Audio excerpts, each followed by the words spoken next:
இலக்கிடப்பட்ட மானிய சேமிப்பு திட்டம் அமைச்சர்களின் செலவுப்படி தொகையை அதிகரிக்க அல்ல, கூறுகிறார் அன்வார். ஈப்போவில் சித்திரவதைக்கு இலக்கான 5 வயது சிறுமி மரணம், வளர்ப்பு பெற்றோர் கைது. தைப்பிங்கில் IS தீவிரவாதிகளுக்கு ஆதரவு அளித்ததோடு வெடிமருந்துகளை வைத்திருந்த தொழிற்சாலை மேலாளருக்கு எதிராக குற்றச்சாட்டு. தலைநகர் பாசார்சனி அருகே பாதசாரியின் கைபேசி வழிப்பறி, டேஷ்கேம் வீடியோ வைரல். மும்பை விமான நிலையத்தில் 2 விமானங்கள் மோதும் சூழ்நிலை தவிர்க்கப்பட்டது. கட்டுப்பாட்டு அதிகாரி தற்காலிக இடைநீக்கம்.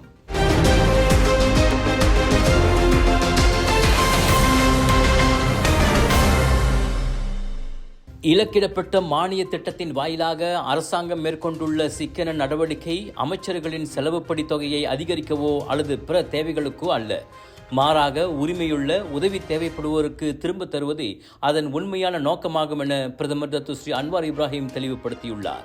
அண்மையில் அமல்படுத்தப்பட்ட மின்சார மானிய மறுசீரமைப்பு கோழி இறைச்சி விலையை மிதவை முறையில் நிர்ணயித்தது மற்றும் ஆக கடைசியாக இலக்கிடப்பட்ட டீசல் மானியம் ஆகியவை ஆண்டுதோறும் அரசாங்க செலவினங்களில் இருந்து சுமார் 1000 கோடி ரிங்கிட்டை மிச்சப்படுத்த அல்லது சேமிக்க உதவும் என்பதை பிரதமர் சுட்டிக்காட்டியுள்ளார்.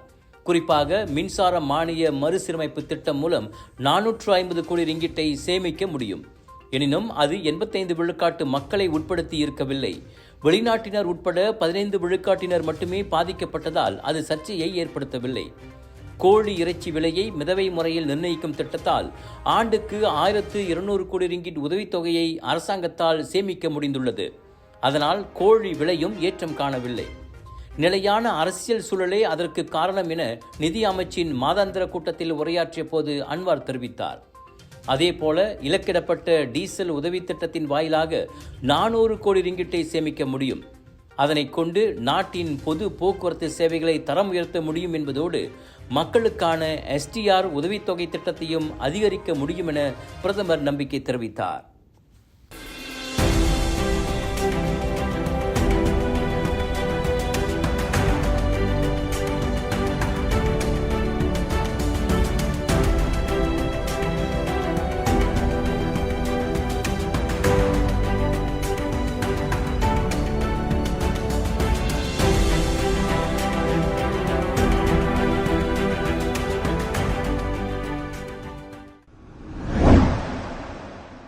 இருதய அறுவை சிகிச்சை சிறப்பு பயிற்சியை முடித்த மருத்துவ நிபுணர்களை பதிவு செய்வதற்கு மறுத்தது தொடர்பில் அண்மையில் ஏற்பட்ட சர்ச்சையினால் மலேசிய மருத்துவ மன்றத்தின் தலைவரான டாக்டர் ரட்ஜி அபு ஹசான் பதவி விலக வேண்டிய அவசியம் இல்லை என செனட்டர் டாக்டர் RA லிங்கேஸ்வரன் தெரிவித்திருக்கிறார். சுகாதார அமைச்சின் தலைமை இயக்குநருமான டாக்டர் ரட்ஜி மருத்துவ மன்றத்தின் தலைவர் பதவியிலிருந்து விலக வேண்டும் என சிலர் கோரிக்கை எழுப்பி வருவதை அவர் சாடினார்.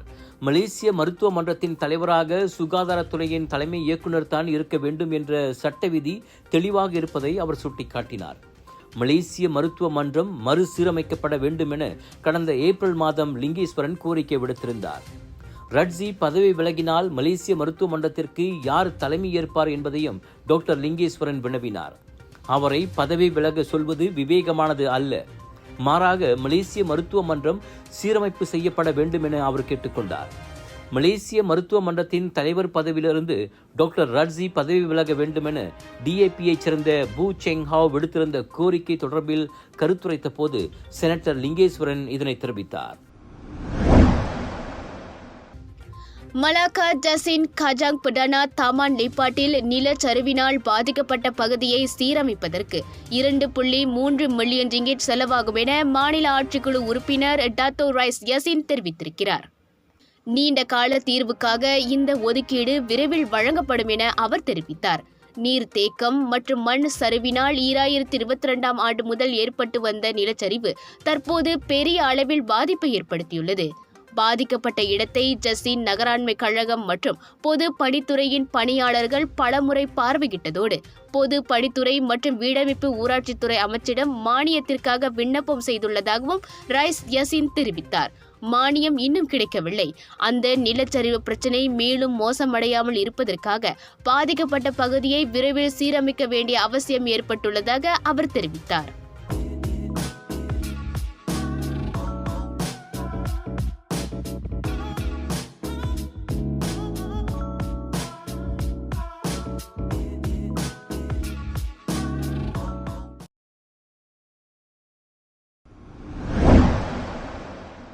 பேராக் ஈப்போவில் துன்புறுத்தலுக்கு இலக்கானதாக நம்பப்படும் 5 வயது சிறுமியின் மரணம் குறித்து விசாரணைக்கு உதவும் பொருட்டு திருமணமான தம்பதியை போலீசார் கைது செய்துள்ளனர். நேற்று காலை மணி 9:45 வாக்கில் சுய நினைவின்றி சிகிச்சைக்காக அனுமதிக்கப்பட்ட சிறுமி ஒருவர் குறித்து ராஜா பெருமாய்சூரி பைனூன் மருத்துவமனையின் மருத்துவ அதிகாரிகளிடமிருந்து தகவல் கிடைத்ததாக ஈப்போ போலீஸ் தலைவர் அசிஸ்டன்ட் கமிஷனர் அபாங் ஜைனல் ஆபிடின் அபாங் ஹமாட் தெரிவித்தார். அந்த சிறுமிக்கு உடனடியாக முதலுதவி வழங்கப்பட்ட போதும் சிகிச்சை பலனின்றி அவர் உயிரிழந்தார். அச்சிறுமியின் உடலை பரிசோதனை செய்ததில் அவரது பிறப்புறுப்பின் வெளிப்புறத்திலும் ஆசன வாயிலும் காயங்கள் இருப்பது கண்டறியப்பட்டது. அதோடு அவரது உடல் முழுவதும் மழுங்கிய பொருளால் தாக்கப்பட்டதற்கான காயங்கள் இருப்பதும் தெரிய வந்தது. அதனைத் தொடர்ந்து சிலிபின் தாமான் மால்கோப் வீடொன்றிலிருந்து அச்சிறுமியின் வளர்ப்பு பெற்றோரான 27 வயது பெண்ணும் அவரது 66 வயது கணவரும் கைது செய்யப்பட்டதை ஜைனால் உறுதிப்படுத்தினார்.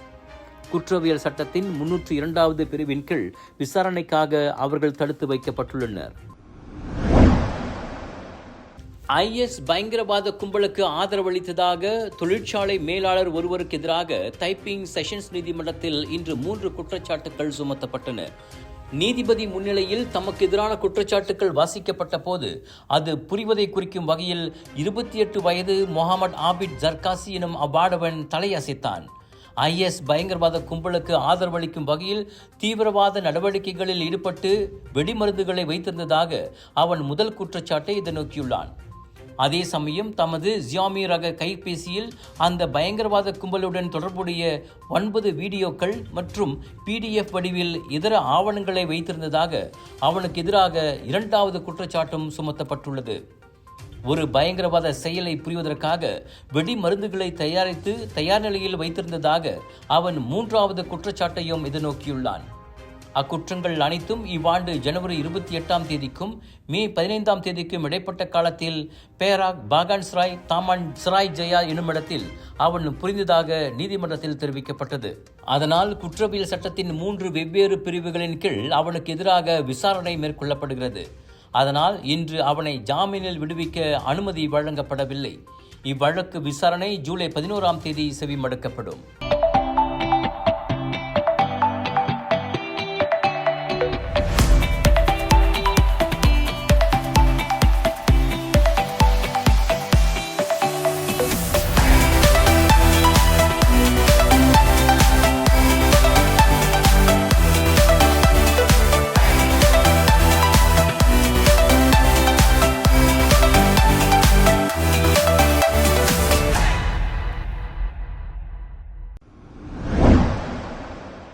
தலைநகர் பாசார் சினி அருகே நடந்து சென்று கொண்டிருந்த நபர் ஒருவரின் கைபேசியை மோட்டார் சைக்கிளில் வந்த ஒருவர் பறித்துச் செல்லும் டேஷ்கேம் வீடியோ ஒன்று வைரலாகியுள்ளது. இம்மாதம் 8ஆம் தேதி சனிக்கிழமை நண்பகல் வாக்கில் நிகழ்ந்த அந்த வழிப்பறி சம்பவம் தொடர்பான டேஷ்கேம் பதிவை பயனர் ஒருவர் தனது எக்ஸ் சமூக ஊடகத்தில் பதிவேற்றம் செய்துள்ளார்.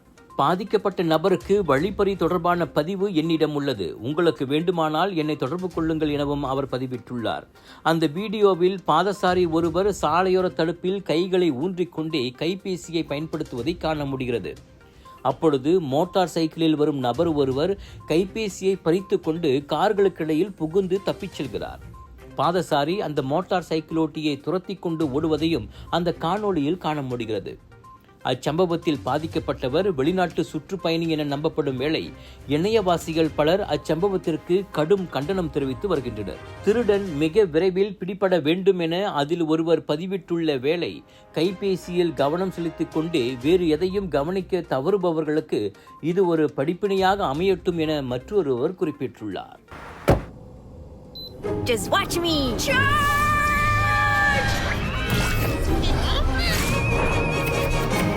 Keeping you and your loved ones safe indoors with Nano EX technology. Panasonic. Malawi துணை அதிபர் சவுலோஸ் கிளாஸ் செலிமா மற்றும் இதர 9 பேரை ஏற்றிச் சென்ற விமானம் காணாமல் போனதாக அறிவிக்கப்பட்டுள்ளது. 51 வயது சிலிமா ராணுவ விமானத்தின் மூலம் தலைநகர் லிலாங்வேயிலிருந்து உள்ளூர் நேரப்படி காலை மணி 9:17 அளவில் புறப்பட்டதாக மலாவி அதிபர் மற்றும் அமைச்சரவை அலுவலகம் வெளியிட்ட அறிக்கையில் தெரிவித்தது. காணாமல் போன விமானத்தை தேடும் மற்றும் மீட்பு நடவடிக்கை தொடங்கப்பட்டுள்ளது. ராடாரிலிருந்து அந்த விமானம் மறைந்ததை தொடர்ந்து அந்த விமானத்துடன் தொடர்பு கொள்வதற்கான முயற்சியில் விமான தொழில்துறை அதிகாரிகள் மேற்கொண்ட முயற்சி எதுவும் வெற்றி பெறவில்லை. அந்த விமானம் காலை மணி 10:02 அளவில் ஜூசு விமான நிலையத்தில் தரையிறங்குவதற்கு திட்டமிடப்பட்டிருந்தது.